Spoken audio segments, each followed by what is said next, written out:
મોંઘવારીની ચિંતા કરતા મધ્યમ વર્ગ માટે ખૂબ જ મોટી રાહતના સમાચાર છે। મધ્યમ વર્ગને મોંઘવારીમાંથી 6 વર્ષની સૌથી મોટી રાહત મળી છે। દેશમાં મોંઘવારી દર 6 વર્ષની સૌથી નીચી સપાટીએ પહોંચ્યો છે। એપ્રિલમાં છૂટક મોંઘવારી દર 3.16% પર આવી ગયો છે। જુલાઈ 2019 પછી દેશમાં સૌથી ઓછો મોંઘવારી દર નોંધાયો છે। જીવન જરૂરિયાતની ચીજવસ્તુઓ 6 વર્ષમાં સૌથી સસ્તી થઈ છે। દેશમાં મોંઘવારી દર 69 મહિનાની નીચલી સપાટીએ પહોંચ્યો છે। એપ્રિલમાં ખાવા પીવાની ચીજવસ્તુઓનો દર ઘટીને 1.78% થયો છે।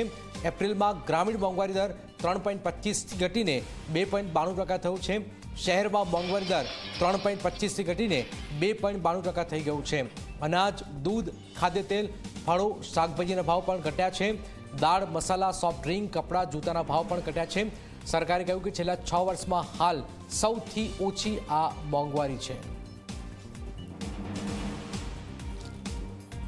એપ્રિલમાં ગ્રામીણ મોંઘવારી દર જે ઘટ્યો છે, શહેરમાં પણ મોંઘવારી દર ઘટ્યો છે।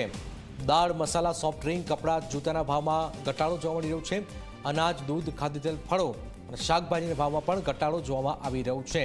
જીવન જરૂરિયાત ચીજવસ્તુમાં ઘટાડો નોંધાયો છે, જેના કારણે મોંઘવારી દર ઘટ્યો છે।